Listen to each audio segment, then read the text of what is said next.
Esta mañana, el 22 de febrero de 2026, México amaneció diferente. No es exageración, no es especulación, es un hecho. Confirmado por funcionarios de primer nivel del gobierno de México, Nemesio Oseguera Cervantes, conocido como el Mencho, el líder de una de las organizaciones del crimen organizado más poderosas del mundo, fue abatido en un operativo federal en el estado de Jalisco. La recompensa era de $15 millones. Lo buscaban durante más de una década. Y esta mañana el ejército mexicano lo encontró. Quédate hasta el final, porque esta historia que vamos a contarte hoy cambia todo lo que creías saber sobre la seguridad en México. Para entender la magnitud de lo que ocurrió esta mañana, hay que entender primero quién era Nemesio Oseguera Cervantes. No era un criminal de segunda fila, no era un operador menor, era, según las agencias de inteligencia de México y Estados Unidos, el capo más buscado del continente americano en los últimos años. Un hombre que construyó desde cero una de las organizaciones delictivas de mayor alcance internacional en la historia moderna de México, Nemesio Rubén Oseguera Cervantes. Nació el 17 de julio de 1966 en la comunidad de Naranjo de Chila, en el municipio de Aguililla, Michoacán, una región montañosa apartada, donde la pobreza era la norma y las oportunidades escaseaban de joven como muchos de su generación. Migró hacia el norte, cruzó la frontera hacia Estados Unidos en busca de un futuro distinto. Pero ese futuro tomó un camino que nadie en su comunidad hubiera imaginado durante su estancia en territorio estadounidense. Tuvo sus primeros contactos con el mundo de las drogas y fue detenido por delitos relacionados con estupefacientes. Antes de ser deportado de regreso a México, su regreso al país no significó el abandono de ese camino. Al contrario, lo consolidó. De vuelta en México, Oseguera Cervantes comenzó a construir sus redes criminales en Jalisco. Trabajó durante un tiempo como elemento policial en los municipios de Cabo Corrientes y Tomatlán en ese mismo estado, lo que le dio conocimiento operativo y contactos que luego aprovecharía en su ascenso dentro de las estructuras del crimen organizado. Tu camino lo llevó a orbitar alrededor de figuras criminales de gran peso en aquella época, particularmente Ignacio Coronel Villarreal, conocido como Nacho Coronel, quien era uno de los operadores más importantes del cártel de Sinaloa en el occidente del país. A través de esa relación, Oseguera Cervantes escaló posiciones, formó parte de la red de operadores que protegía Armando Valencia Cornelio, y luego se integró al Cartel del Milenio, organización aliada del Cartel de Sinaloa que controlaba Jalisco y Colima. Cuando el ejército mexicano abatió a Nacho Coronel en julio de 2010, el vacío de poder que dejó fue el punto de inflexión en la vida de Nemesio Oseguera. Junto con Eric Valencia, Salazar, alias el 85, decidió no ocupar un lugar secundario. Decidió construir algo propio, a algo que el mundo del crimen organizado no había visto antes. Así nació el Cartel Jalisco Nueva Generación, una organización que desde sus primeros días mostró una disciplina casi paramilitar, una violencia estratégica calculada y una ambición territorial que no tenía precedente entre las organizaciones criminales mexicanas de aquella época. Con el apoyo del brazo financiero conocido como los Queenies, liderado por los hermanos González Valencia, quienes se convirtieron en la familia política de Oseguera Cervantes al casarse con una de sus hermanas. El grupo expandió sus operaciones con una velocidad que sorprendió a los analistas de seguridad. Para mediados de la década de 2010, el ZNG ya tenía presencia en Colima, Guanajuato, Veracruz y Baja California. Para finales de esa misma década, su influencia se extendía a más de 20 países, lo que distinguía al CJNG de otras organizaciones. No era solo el alcance territorial, sino la manera en que operaba. A diferencia de grupos anteriores que buscaban minimizar la confrontación directa con el Estado, el CJNG, bajo el mando de Oseguera Cervantes, adoptó una postura agresiva de proyección de poder. Publicaba videos propios, recibí armamento, mostraba convoyes de vehículos blindados. Era una estrategia de comunicación criminal que buscaba disuadir tanto a rivales como a autoridades, a quienes crecieron en los estados donde operaba. La presencia de la organización no era una amenaza abstracta, era una realidad cotidiana que definía quién podía moverse, comerciar y vivir con tranquilidad. La estructura financiera que sostenía todo este aparato era igual de sofisticada que el brazo operativo. Los Queenies administraban flujos de dinero a través de bienes raíces, negocios de fachada y sistemas de lavado de activos en múltiples países. En 2015, el Departamento del Tesoro de Estados Unidos incluyó a varios miembros de los González Valencia en la lista de personas con vínculos al tráfico de drogas, congelando activos y restringiendo operaciones financieras, pero el golpe no detuvo a la organización. La adaptabilidad fue siempre una de sus características más peligrosas. Su cara era raramente vista, Las imágenes que circulaban de él eran pocas, tomadas en momentos de descuido, y el gobierno estadounidense las distribuía como material de búsqueda. La DEA llegó a ofrecer hasta $15 millones por información que condujera a su captura. Era el fugitivo número 1 de las agencias de inteligencia de ambos lados de la frontera, pero durante años permaneció en las sombras, operando desde zonas rurales de Jalisco, moviéndose constantemente rodeado de una estructura de seguridad que hacía casi imposible cualquier operativo en su contra. La historia del ascenso de Némesis Oseguera Cervantes no se puede contar sin mencionar los momentos que definieron al CYANG como una organización capaz de enfrentar directamente al Estado mexicano, no como un grupo que huye, sino como uno que confronta.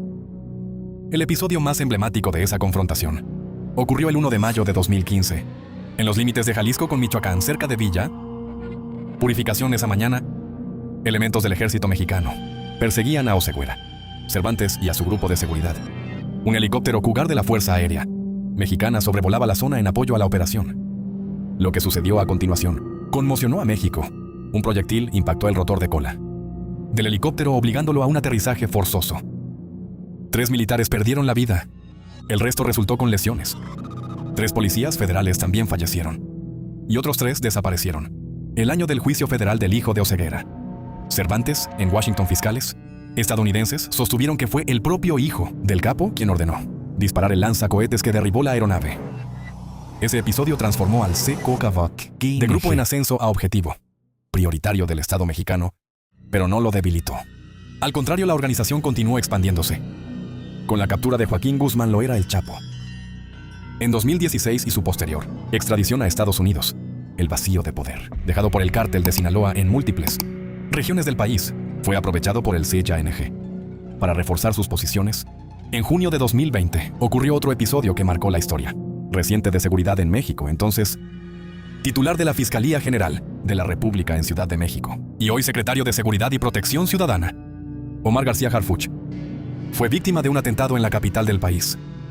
El ataque, que tuvo lugar el 26 de junio de 2020, fue atribuido al CJNG. García Harfuch sobrevivió, pero el mensaje era claro. La organización se consideraba capaz de operar y atacar en cualquier rincón del país, incluyendo el corazón de la capital. En mayo de 2021, la organización volvió a sacudir a México con otra demostración de poder. Un convoy de vehículos pertenecientes a la organización fue captado en video en Teocaltiche, Jalisco, con hombres vestidos con uniformes, paramilitares y equipados con armamento de alto poder. Las imágenes recorrieron el mundo. Para los analistas internacionales, era la confirmación de lo que muchos venían advirtiendo. El CYANG operaba con una estructura que rivalizaba con la de fuerzas irregulares de conflictos internacionales. A pesar de todo el poder desplegado, la organización también acumuló golpes. El hijo de Oseguera Cervantes, conocido como el Menchito, fue capturado en México en varias ocasiones. En 2020 fue extraditado a Estados Unidos.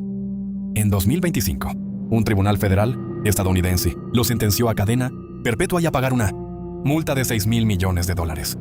Su esposa Rosalinda González Valencia fue detenida en México, juzgada y condenada a 5 años de prisión, aunque un juez federal le concedió la libertad anticipada el 27 de febrero de 2025. Tras cumplir más de la mitad de su condena, su hija, Jessica Johanna Oseguera González, conocida como La Negra, fue capturada en Estados Unidos. Se declaró culpable de participar en operaciones financieras vinculadas a la organización y fue condenada a 2 años y medio de prisión. Da golpe a su familia, debilitaba su círculo cercano, pero no lograba detener la maquinaria que había construido para la DEA, para el ejército mexicano, para las agencias de inteligencia internacionales. Nemesio Oseguera Cervantes seguía siendo el objetivo principal. Hasta esta mañana, desde las primeras horas de la mañana de este domingo, 22 de febrero de 2026, los habitantes de los municipios de Tapalpa y Talpa de Allende, en Jalisco, comenzaron a reportar una actividad inusual. Sobrevuelos de aeronaves militares, convoys del ejército moviéndose por caminos rurales, presencia de elementos de la Guardia Nacional en puntos estratégicos de acceso. Para quienes conocen, la zona era evidente que algo importante estaba ocurriendo. La operación fue encabezada por la Secretaría de la Defensa Nacional, con participación de la Guardia Nacional y otras agencias de inteligencia del Estado mexicano. Según las fuentes consultadas por los principales medios nacionales, la operación fue el resultado de labores de inteligencia que permitieron ubicar a Oseguera Cervantes en una zona rural bajo su influencia directa. No fue un encuentro casual. Fue un operativo planificado, alrededor de las 9 de la mañana. Funcionarios de primer nivel del gobierno de México comenzaron a confirmar a medios como Milenio la muerte de Némesis Oseguera Cervantes durante el enfrentamiento. La información llegó primero a través de fuentes con acceso al gabinete de seguridad y fue siendo corroborada por distintos medios en las horas siguientes. El gobernador de Jalisco, Pablo Lemus Navarro, confirmó la activación del Código Rojo en el estado y la instalación de una mesa de seguridad con participación de fuerzas federales para atender la situación que se desencadenó. Después del operativo, hasta el momento en que se produce este reporte, el Ejército Mexicano y el Gabinete de Seguridad Federal no han emitido un comunicado oficial con todos los detalles del operativo. Las autoridades han explicado que la situación de seguridad en la región requiere prudencia en la difusión de información. No se ha precisado cuántos elementos participaron, si hubo otros abatidos o detenidos durante la acción, ni se han dado a conocer los detalles completos sobre la confirmación de la identidad de Oseguera Cervantes. Lo que sí es claro, y ha sido confirmado por múltiples fuentes de alto nivel, es que el operativo fue ejecutado con éxito por las fuerzas federales, en una zona históricamente controlada por la organización criminal que Oseguera Cervantes fundó y dirigió durante más de 15 años casi. De manera inmediata al desenlace del operativo en Jalisco se desató una respuesta coordinada de células de la organización criminal. En al menos 6 estados de la República, los narcobloqueos, la quema de vehículos y los ataques a comercios comenzaron a reportarse en Jalisco, Michoacán, Colima, Tamaulipas, Guanajuato y Aguascalientes. En Jalisco los bloqueos se registraron en múltiples puntos de la zona metropolitana de Guadalajara, en la carretera a Chapala en Periférico y Las Cañadas, donde elementos de la organización se enfrentaron con policías de Zapopan en San Miguel de la Paz, donde hubo un enfrentamiento con la Guardia Nacional, en la calzada del Ejército con Avenida de la Revolución, contra policías del Estado en Mariano, Jiménez y República, y en Nicolás Regules con Epigmenio González, también contra cuerpos policiales. La respuesta de las autoridades fue inmediata en cada uno de estos puntos. En Guanajuato, la Secretaría de Seguridad y Paz del Estado informó que, derivado de los operativos federales en Jalisco, se registraron incendios en farmacias y tiendas de conveniencia en los municipios de León, Silao y Irapuato, Guanajuato, Capital Purísima del Rincón y Moroleón. Las autoridades confirmaron daños materiales, pero reportaron que no hubo personas lesionadas en estos incidentes. Las autoridades federales activaron protocolos de emergencia en todas las zonas afectadas. La Guardia Nacional reforzó puntos de control en carreteras clave. Los gobiernos estatales instalaron mesas de seguridad de emergencia con participación de todas las corporaciones. La Secretaría de Seguridad y Protección Ciudadana, encabezada por Omar García Harfuch, ese mismo funcionario que sobrevivió al atentado del CJNG en 2020, ordenó desde la Ciudad de México la respuesta nacional. Las autoridades hicieron un llamado a la ciudadanía a permanecer en casa, evitar los desplazamientos no esenciales y alejarse de las zonas de los bloqueos. Los servicios de transporte público y las terminales de autobuses suspendieron operaciones en varias ciudades. Las carreteras principales de acceso y salida de Guadalajara presentaron cierres temporales. En el contexto internacional, la muerte de Nemesio Oseguera Cervantes también generó reacciones. La DEA, que mantenía activa una recompensa de hasta $15 millones por información que condujera a su captura, era ampliamente esperada como la primera agencia extranjera en emitir una declaración oficial. Las autoridades mexicanas y estadounidenses habían coordinado operativos de inteligencia durante años en la búsqueda de Oseguera Cervantes. México lleva décadas conviviendo con la violencia, con las noticias de bloqueos, de enfrentamientos, de operativos que sacuden a comunidades enteras. Pero lo que ocurrió esta mañana del 22 de febrero de 2026 es diferente. No en el sentido de que todo quede resuelto con una sola acción, sino en el sentido de que representa el cierre de un capítulo que parecía interminable. Las reacciones en redes sociales, en medios de comunicación y entre analistas de seguridad fueron unánimes en reconocer la magnitud histórica del evento. Nemesio Oseguera Cervantes era considerado no solo el capo más buscado de México, sino uno de los más buscados del mundo. Organización había llegado a operar en más de 20 países. Había traficado toneladas de metanfetamina y fentanilo hacia Estados Unidos y Europa, y había demostrado en múltiples ocasiones su capacidad para confrontar directamente al Estado mexicano. Los analistas, sin embargo, son cautos. La historia del crimen organizado en México ha demostrado que la caída de un líder no equivale necesariamente al desmantelamiento de su organización. Asegocha GNG tiene una estructura descentralizada, comandos regionales, operadores financieros y redes internacionales. que seguirán funcionando mientras existan las condiciones que alimentaron su crecimiento. Algunos especialistas advirtieron de manera inmediata que la muerte del Mencho podría desencadenar internas por el control de la organización, lo que a corto plazo podría traducirse en mayor inestabilidad en los estados, donde el grupo tiene presencia, pero más allá de los análisis y las proyecciones. Lo que quedó claro esta mañana es que el Estado mexicano ejecutó una operación de inteligencia y fuerza de una magnitud sin precedente reciente después de años de operativos, de labores de seguimiento, de coordinación con agencias internacionales. La Secretaría de la Defensa Nacional logró lo que parecía imposible para muchos encontrar, enfrentar y abatir al líder de la organización criminal más poderosa del país en su propio territorio, en una zona considerada históricamente como su bastión para las comunidades que vivieron durante años bajo la sombra de esa organización. La noticia llegó con una mezcla de alivio, incertidumbre y la pregunta inevitable: ¿qué sigue ahora? La historia de México ha demostrado que los vacíos de poder no permanecen vacíos por mucho tiempo. Las siguientes semanas y meses serán fundamentales para entender hacia dónde se mueve el mapa del crimen organizado en el país. Lo que es seguro hoy es que México cambió esta mañana. Y la historia de este país, con todos sus claros oscuros, tiene hoy una fecha que nadie olvidará: el 22 de febrero de 2000, el día en que cayó el Mencho. Pero hay otra historia que también merece ser contada: la historia de las decenas de miles de personas que en los estados de Jalisco, Michoacán, Colima, Guanajuato y más allá vivieron durante más de 15 años con la presión constante de una organización que controlaba quién podía hacer, qué, dónde y cuándo. Agricultores que pagaban cuotas, comerciantes que operaban bajo amenaza, familias que perdieron a sus seres queridos en medio de disputas, territoriales que nunca pidieron jóvenes, reclutados a la fuerza o atraídos por la promesa de un salario en un contexto de escasas oportunidades. Para ellos, la noticia de esta mañana no es solamente un evento político o de seguridad. Es personal, es la posibilidad, aunque todavía frágil, de imaginar una vida cotidiana diferente. Esa posibilidad no se vuelve realidad de un día para otro.